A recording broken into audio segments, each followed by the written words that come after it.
فيلمنا النهارده بيبدأ بطيارة اسمها داستي واللي بيكون في سباق مع طيارتين من الطيارات الحربية، وبينطلق داستي بسرعة كبيرة وبيقرب من الطيارتين وبيلف من فوقهم، وساعتها بنكتشف إن ده كان تخيل مش أكتر، وبنعرف إن داستي مجرد طيارة رش واللي بتشتغل في رش الحقول بالمبيدات والأسمدة. وبيظهر وقتها داستي وهو متضايق من الشغل بتاعه، واللي بيروح لزميله وبيقوله إن هو نفسه يشترك في سباق الطيران حول العالم. وبعد ما بيخلص داستي الشغل بتاعه بيبدأ إن هو يتدرب، وبيتصل على صديقه تشاج اللي بيكلمه في السماعة وبيشرح له يعمل ايه، وفعلا بينفذ داستي تعليمات تشاج وبينطلق بسرعة كبيرة وبيتفادى الأشجار وبيتحرك بمهارة شديدة، لكنه للأسف بيتعطل بعدها. وبيروح لصديقته دوت اللي بتصلحه وبتلومه وبتقوله إن العطل ده حصل بسبب إن هو بيطير بسرعة كبيرة، وبتفهمه دوت إن هو طيارة مصمم لرش الحقول بالمبيدات مش للسباقات، وبتحذره دوت من الطيران ده لأنه لو طار بسرعة كبيرة تاني ممكن ينفجر. وبالرغم من كده بيروح داستي هو وصديقه تشاج علشان يتفرجوا على أشهر حوادث طيارات السباق، وبنعرف وقتها إن داستي عاوز يشترك في مسابقة الطيران الجاية، وإن هو لو قدر يكون من الخمسة الأوائل هيقدر إن هو يتأهل لمسابقة الطيران حول العالم. وساعتها بيقترح تشاج على داستي إنه يروح للطيارة سكيبر علشان يدربه، لأنه كان بطل في الحرب وعمل مهمات كتير وإن هو أكيد هيفيده. فبيرفض داستي الفكرة لأنه بيبقى شايف إن سكيبر طيارة عجوز وما بيقدرش يطير، ولكن في النهاية بيقدر تشاج إن هو يقنعه، وفعلا بيروح داستي لسكيبر اللي بيظهر إن هو طيارة حرب عجوزة لكن شكله بيبقى قوي جدا. وبيتكلم داستي مع سكيبر وبيطلب منه إن هو يدربه علشان يشترك في سباق الطيران حول العالم، لكن سكيبر بيرفض وبيقوله إن هو لو شارك في السباق ده هينتهي بالحال وهو متدمر، وبيسيبه وبيقفل الباب. وفي تاني يوم بيروح داستي هو وأصدقائه للمكان اللي هيتعمل فيه مسابقة الطيران، وبينبهروا كلهم بكل الطيارات اللي بيشوفوها هناك، وخصوصا بالطيارة ريب اللي بنعرف إن هو متسابق مشهور جدا وإنه كسب سباق الطيران حول العالم أكتر من مرة. وبيتكلم المعلق مع المتسابقين وبيعرفهم إن السباق ده عبارة عن اختبار للمهارات عن طريق تخطي الأبراج، وبيكمل المعلق كلامه وبيفهمهم إن الخمسة اللي هيرجعوا لخط البداية في أقصر وقت هم اللي هيتأهلوا لسباق الطيران حول العالم. وبينطلق المتسابق الأول وبيعدي ما بين أول برجين وبيلف بمهارة وبيعدي ما بين باقي الأبراج بسرعة كبيرة، وبيطير فوق في السماء وبيرجع لخط النهاية، وبيكون كل ده في دقيقة و42 ثانية بس. وبيجي بعدها الدور على المتسابق التاني لكنه للأسف بيتعطل وبيخرج من السباق، وبيستمر السباق لحد ما بيجي الدور على داستي، وساعتها بيتفاجئ المعلق لما بيشوفه وبيقول إن هو طيارة رش مبيدات مش طيارة سباق، وبيفضلوا كل اللي موجودين يتريقوا عليه. فبيتضايق داستي وبينطلق وبيطير بسرعة كبيرة جدا وبيعدي من بين الأبراج بمهارة شديدة، وبيفضل يعدي من برج للتاني بكل سهولة. فبينبهروا كل اللي موجودين من داستي اللي بيطير فوق السما بأقصى سرعة، وبينزل تاني وبيرجع لخط النهاية، ولكن للأسف بيكون داستي في المركز السادس، وبكده مش هيقدر إن هو يشترك في سباق الطيران حول العالم. وبيظهر بعدها داستي وهو محبط جدا وبيرجع تاني علشان يرش الحقول وهو حزين، ومن ناحية تانية بنشوف سكيبر وهو بيتفرج عليه من بعيد. وفي تاني يوم بيجي المعلق للقرية اللي داستي عايش فيها وبيقابله هو وتشاك وبيعرفهم إن المتسابق اللي أخذ المركز الخامس كان بيستخدم وقوده غير قانوني، وبسبب كده اتطرد من السباق، وبالتالي داستي بقى هو اللي في المركز الخامس، وإن هو بكده اتأهل إنه يشارك في سباق الطيران حول العالم. فبيفرح داستي جدا وبيهنوه كل أصدقائه، وبيجي سكيبر وبيفهمه إن هو هينافس أفضل المتسابقين في العالم وعشان كده لازم يتدرب كويس، وبيعرفه إن هو كان بيتفرج عليه وهو بيتدرب وبيقول له على الأخطاء اللي كان بيعملها واللي كانت بتبطئ سرعته، وبيشرح له المفروض يعمل إيه، وبيعرفه إن هو وافق على تدريبه. وفي تاني يوم بيبدأ داستي تدريباته وبيفضل سكيبر يتفرج عليه وبينصحه إزاي يزود من سرعته، وفعلا بيبدأ داستي ينفذ كل التعليمات اللي سكيبر بيقولها له وبيحسن من نقط ضعفه. ولما سكيبر بيطلب من داستي إن هو يطير فوق في السماء بيفقد داستي توازنه وبينزل بسرعة، وبيرجع لسكيبر اللي بيسأله عن اللي حصل، فبيعرفه داستي إن هو بيخاف من المرتفعات. فبيستغرب سكيبر من كلامه وبيسأله إزاي بيخاف من المرتفعات وعاوز يشترك في سباق الطيران حول العالم. وساعتها بيتدخل المساعد بتاع سكيبر وبيفكروا إن في متسابق مشهور جدا قدر إن هو يكسب السباق ده قبل كده، بالرغم إنه كان عنده نفس مشكلة داستي اللي بيقول لهم إن هو هيطير في مستوى منخفض طول السباق. وبالرغم من إن سكيبر ما بيكونش مقتنع بكلامه بيفضل مستمر في تدريبه، وبتعدي الأيام وبيتدرب داستي وبيتطور يوم بعد يوم، وبيعدي من كل الحواجز اللي بتقابله، وبيطير بأقصى سرعة وبيلف في الهواء بمهارة شديدة، وبيقدر إن هو يحقق أرقام قياسية جديدة. وكمان بتيجي دوت وبتعدل بتشتغل على الموتور بتاعه وبتخليه أقوى وأسرع من الأول. وبيكمل دوستي في تدريبات سكيبر اللي بتكون قاسية وصعبة جدا لحد لما بيبقى دوستي جاهز فعلا للسباق. ولما بيجي وقت السباق بيستعد دوستي وبيودع أصدقائه، وقبل ما يمشي بيعرفوا سكيبر إن هم هيتواصلوا معاه من خلال الراديو. وبينطلق دوستي وبيوصل لنيويورك، وهناك بيكون منبهر بكل حاجة بيشوفها. وبيروح بعدها للمكان اللي بيكون موجود فيه كل المتسابقين، وهناك بينبهر أكتر لما بيشوف أبطال السباقات حول العالم، وخصوصا المتسابقة إيشاني اللي بتبقى شكلها جميل جدا. وبمجرد ما ريب بيشوف دوستي بيفضل يتريق عليه وبيقول إن هو طيارة رشح كول مش طيارة سباق، وإن المكان ده مش مناسب ليه، لكن دوستي بيتجاهل كلامه. وبنشوف بعدها المعلق اللي بيرحب بال21 طيارة المشاركين في السباق، وبيبدأ إن هو بيشرح لهم طريقة السباق واللي بتكون عبارة عن 7 جولات حول العالم. ومن ناحية تانية بنشوف دوستي اللي بيتفاجئ لما بيدخل المدرج، وبيفرح جدا لما بيشوف المشجعين اللي موجودين. ولكن وقتها بنعرف إن المشجعين بيكونوا شايفين إن دوستي مجرد طيارة رشح كول، وبيكونوا متأكدين إن هو هيموت في المرحلة الأولى. وبتشغل كل الطيارات المحركات بتاعتهم، وبنشوف إن ريب في المقدمة وبينطلق هو أول واحد، وبتنطلق كل الطيارات وراه، وبيطيروا كل المتسابقين فوق في السماء ما عدا دوستي اللي بيكون طاير على مستوى منخفض لأنه بيخاف من المرتفعات. وبنعرف وقتها من المعلق إن أول متسابق هيوصل للمرحلة الأولى هو اللي هينطلق أول واحد في المرحلة اللي بعدها، وده هيبقى منطبق على كل المتسابقين في كل مراحل السباق. وبيفضل دوستي طاير وسط الجليد وهو حاسس بالبرد لحد ما بيخلص المرحلة الأولى وبيبقى هو المتسابق الأخير. وساعتها بيتكلم سكيبر معاه في الراديو وبيلومه لأنه بكده هيكون هو آخر واحد ينطلق في المرحلة الثانية، وبيعرفه إن هو لو استمر على الوضع ده أكيد هيخسر السباق، وبينصحه إن هو يطير في مستوى عالي. ولما بتبدأ الجولة الثانية بينطلق دوستي بسرعة كبيرة وبيقدر إن هو يكون في المراكز ال10 الأولى، ولكن للأسف بيتعطل المتسابق اللي قدام دوستي وما بيكونش قادر إنه يشوف بسبب الزيت اللي بيتسرب منه، وبيكون خلاص هيقع. فبينزل ورا دوستي بسرعة وبيقرب منه وبيوجهه وبينقذه على آخر لحظة، وبيفضل يقول له يتصرف إزاي وبيخليه يعدي من كل الحواجز اللي بتقابله لحد ما بيوصلوا لخط النهاية بأمان. وبعدها بيروح المتسابق ده لدوستي وبيشكره لأنه أنقذ حياته، وبيعتذر له لأنه اتصرف معاه بوقاحة قبل كده. وبيروح دوستي يتكلم مع الطيارة إليتشو واللي بيعرفه إن هو حزين لأنه خسر في الجولة الثانية برضه، ولكن فجأة بتقطع عربية صغيرة وبيشجع دوستي على اللي هو عمله، وبيقول إن هو بقى المتسابق اللي بيمثل كل الطيارات البسيطة، وبيتحول هو كمان لطيارة، وبيفهمه إن في أشخاص كتيرة بتدعمه، وبيقترح عليه يشيل خزان المبيدات وده علشان يكون أخف ويقدر إن يزيد من سرعته. ولكن في البداية دوستي بيرفض الفكرة، لكن إليتشو والعربية بيقدروا إنهم يقنعوه فعلا بيشيل دوستي خزان المبيدات، وبيبقى متحمس وبيطير وهو سعيد جدا. وبتبدأ بعدها المرحلة الثالثة، وبنشوف دوستي وهو بيعدي من كل المتسابقين بمهارة وبسرعة كبيرة، وبيتفرج عليه سكيبر وباقي أصدقائه وبيبقوا منبهرين جدا بيه، وكمان بيبدأ الجمهور يشجعه من كل مكان. وبيستمر دوستي في السباق وبيعدي من متسابق وبيلف من فوقه بمهارة، وبيبقى في المراكز الأولى، وبيتجمعوا الصحفيين حواليه. ووقتها بيتعصب ريب من اللي بيحصل وبيفكر ازاي هيقدر يتخلص من دوستي. وفي تاني يوم بيتكلم دوستي مع سكيبر وأصدقائه اللي بيحيوه على سباقه الأخير، وساعتها بيفكروا سكيبر إن المرحلة الجاية اللي هيعدوا بيها هتكون من خلال جبال الهيمالايا، وبينصحوا سكيبر إن هو يطير في مستوى عالي علشان يقدر يفوز. وبعد ما دوستي بيخلص المكالمة بيشوف إليتشو وهو بيحاول يتعرف على متسابقة معجب بيها، لكنها بتسيبه وبتمشي. فبيروح له دوستي وبيقدم له شوية نصايح، لكن فجأة بتقطعهم إيشاني وبتهني دوستي على سباقه الأخير، وبتعرفه إن هما موجودين في بلادها وبتقترح عليه إنها تفرجوا على المكان. فبيوافق دوستي وبيروح معاها وبيطيروا مع بعض وهما مبسوطين. وبتفضل إيشاني يتفرجوا على المعالم السياحية وبتسأله هو ليه بيطير في مستوى منخفض،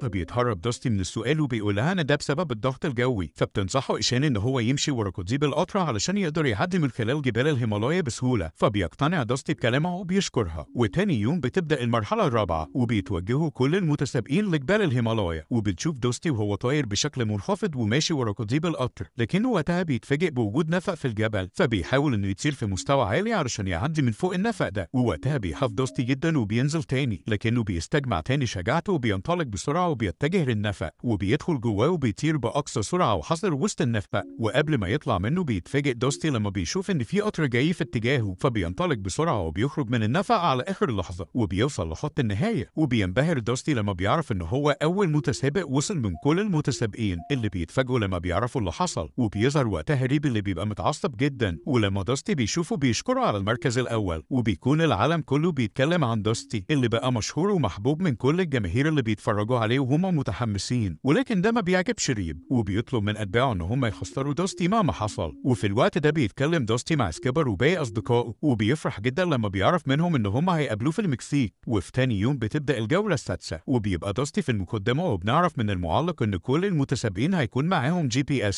علشان يقدروا يعدوا من المحيط. وبنشوف أتباع ريب وهما بيقربوا من دوستي وبيهاجموه وبيكسروا الGPS بتاعه وبيهربوا. وبيظهر وقتها دوستي وهو مش عارف يمشي ازاي، وبيترعب أكتر لما بيعرف إن الوقود بتاعه قرب يخلص منه. ولكنه بعدها بيتفاجئ بوجود طيارتين حربيتين حواليه واللي بيفهموه إن هو بعيد جدا عن مسار السباق. فبيشرح لهم دوستي اللي حصل معاه وإن الGPS بتاعه ضاع وكمان الوقود هيخلص منه. فبياخدوه الطيارتين دول لحاملة الطيارات الحربية، وبيستعد دوستي وبيقدر إن هو ينزل بأمان وبيروح مع الطيارتين علشان يحطوا وقود. وبينبهر دوستي لما بيشوف حائط الأبطال، وبيستغرب لما بيشوف صورة سكيبر متعلقة، وبيعرف إن هو عمل مهمة واحدة بس. فبيتواصل دوستي معاه وهو بيحط الوقود وبيعرفه اللي حصل، وبيسأله هو ليه مفهمه إن هو بطل وإن هو في الحقيقة ما عملش غير مهمة واحدة بس. فبيتجاهل سكيبر كلامه وبيقول إن هو بعيد عن مسار السباق ولازم ينطلق بسرعة قبل العاصفة. وفعلا بيستعد دوستي وبيودع كل اللي على حاملة الطيارات وبينطلق بسرعة كبيرة وبيرجع علشان يكمل السباق. وفي المكسيك بيكونوا كل المتسابقين مستغربين من سبب اختفاء دوستي وبيتوقعوا إن هو غرق في المحيط. ومن ناحية تانية بيكون دوستي طاير فوق المحيط بمستوى منخفض وبيفكر في السبب اللي خلى سكيبر يكذب عليهم، وبيكون متشتت جدا لأن العاصفة قوية والأمواج عالية وما بيقدرش دوستي إن هو يطير بانتظام. ولسوء الحظ بيخبط في موجة وبيتعطل، وبيطلب دوستي استغاثة بسرعة لكنه في النهاية بيقع في المحيط وما بيكونش قادر إنه يخرج. وعلى آخر لحظة بيوصلوا فريق الإنقاذ ويخرجوا من المحيط بطيارة هليكوبتر وبيودوه للمكسيك. وهناك بيستقبلوا سكيبر وباقي أصدقائه وهم متضايقين من اللي حصل له. ولما دود بتتفحصه بتعرفه إن الهيكل بتاعه اتدمر بالكامل وإن هو بكده مش هيقدر يكمل السباق.